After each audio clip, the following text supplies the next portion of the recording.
En fait, oui, il y avait un problème d'arbitrage parce que ça se voit que l'arbitre aurait dû sortir plus souvent le carton jaune. Il y avait tellement de rentrées plutôt violentes sur les joueurs du Real Madrid. Il ne faut pas oublier que le Real mène une lutte contre l'arbitrage en Espagne. C'est pas sans conséquence. En plus de ça, le carton rouge de Bellingham. Oui, Bellingham peut ne pas avoir tort, sauf que l'expression, le moment, donc le contexte où le Real est en lutte contre l'arbitrage, tu crois que les autres en face ne sont pas des humains, ils n'ont pas l'ego et tout ça. Donc ils vont essayer de se défendre contre le Real Madrid, de ne pas aller dans l'idée que les gens vont les voir comme s'ils supportent le Real réellement. Il y a aussi quelque chose juste devant nous, mais on refuse de le croire parce que c'est le Real Madrid. Cette année, cette saison, le Real Madrid n'a pas une équipe cohérente qui peut être vraiment compétitive. Il faut en parler. Comme Kunagüero l'avait dit, et cette fois-ci, c'est tellement clair que il avait dit que, comme quoi, les joueurs du Real Madrid s'entraînent pour la Ligue des Champions. Parce qu'en championnat, ils peuvent être vraiment mal, mais en Ligue des Champions, ils arrivent à sortir la tête de l'eau. Cette année, le Real Madrid n'a pas vraiment une équipe compétitive en Liga. Début de saison, c'est vraiment mauvais. Et par rapport à quoi? Par rapport au coaching et par rapport au choix des dirigeants. Aujourd'hui, le Real Madrid se trouve dans cette position. C'est pas que l'arbitrage. C'est aussi un manque de cohérence sur le terrain. Et l'Ancelotti, combien de changements? Tu joues avec Modric 10 contre 11. Modric, pendant que tu as Ceballos sur le banc, un jeune et qui est très technique, qui enchaîne des bons matchs. C'est pas cohérent. Il faut faire des choix. Et il faut monter et Rodrigo. Mais il y a quelque chose, des arrangements qui auraient pu apporter quelque chose d'autre. Sans oublier les occasions ratées du Real Madrid. Début de match, deuxième minute de jeu, Vinicius a raté une tête. On sait très bien que les attaquants du Real Madrid ce sont pas les points forts. Et surtout ces dernières années, que le Real, après Benzema, il n'y a plus quelqu'un qui peut vraiment marquer sur une tête. Il n'y a que les défenseurs et c'est pas avantageux pour le Real Madrid. Une équipe qui nous a habitués avec des centres et un attaquant arrive, pime une belle tête, mais il n'y a plus ça.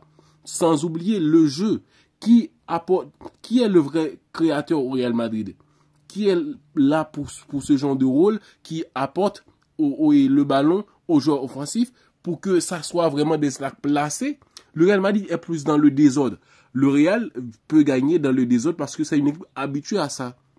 Le chaos. Le Real Madrid est une équipe qui aime créer le chaos pour partir en contre, avoir plus d'espace en défense, dont l'équipe adverse, quand ils sont dans le chaos, ils pensent avoir aussi l'avantage de partir en contre, mais ils vont laisser plus d'espace et déséquilibrer, de ne pas avoir une équipe très basse qui les empêche de mener les attaques. Donc le Real préfère avoir un jeu de désordre pour partir en vitesse avec des joueurs comme Mbappé, Rodrigo, Vinicius. Ils sont vraiment bons dans leur course. Donc avec le chaos, c'est plus facile pour eux de pénétrer la défense adverse.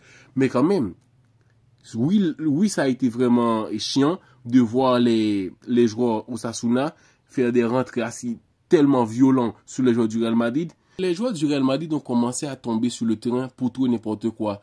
Et Mbappé, on le touche tout petit peu, il tombe.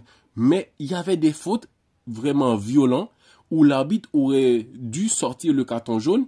Mais tout le long du match, il y a eu des moments où juste on touche Mbappé, il tombe, on touche Vinicius, il tombe. Ça a été comme ça aussi. Donc c'est difficile pour l'arbitre de ne pas laisser tomber dans les pièges de l'adversaire et du Real, tout comme dans le jeu vicieux du Real Madrid. N'oublions pas la guerre que le Real a commencé contre l'arbitrage en Espagne. Avec raison ou tort, il y a une façon de faire les choses. Mais le Real et le Real Madrid, l'institution, ils prennent les choses d'une manière que nous sommes des grands, il faut nous respecter. Parce qu'il y a d'autres équipes qui ont des problèmes avec l'arbitrage, comme Deportivo Alaves, mais ils ne sont pas des équipes qui vont aller devant pour faire comme si on est des grands, il faut respecter la Casablanca. Il n'y a pas ça. Donc le Real Madrid, il ne faut pas avoir peur de dire aussi que les joueurs du Real Madrid osent faire des choses, des gestes, des paroles que d'autres joueurs en Liga n'oseront même pas faire. Ok? Rudiger a un comportement vraiment brut sur le terrain. Et c'est parce que c'est un joueur du Real Madrid qui n'a pas beaucoup de cartons rouges, beaucoup de cartons jaunes, et rater des matchs pour cumuler des cartons. Parce que c'est un joueur du Real Madrid.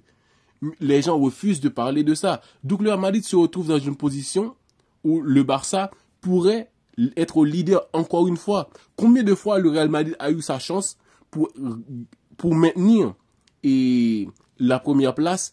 Le Real Madrid avait 7 points sur le Barça. Aujourd'hui, le Barça peut égaliser le Real Madrid et avoir l'avantage par différence de but et tout ça. Mais comment les gens peuvent jeter la faute que sur l'arbitrage? Le Real Madrid n'est pas compétitif cette saison.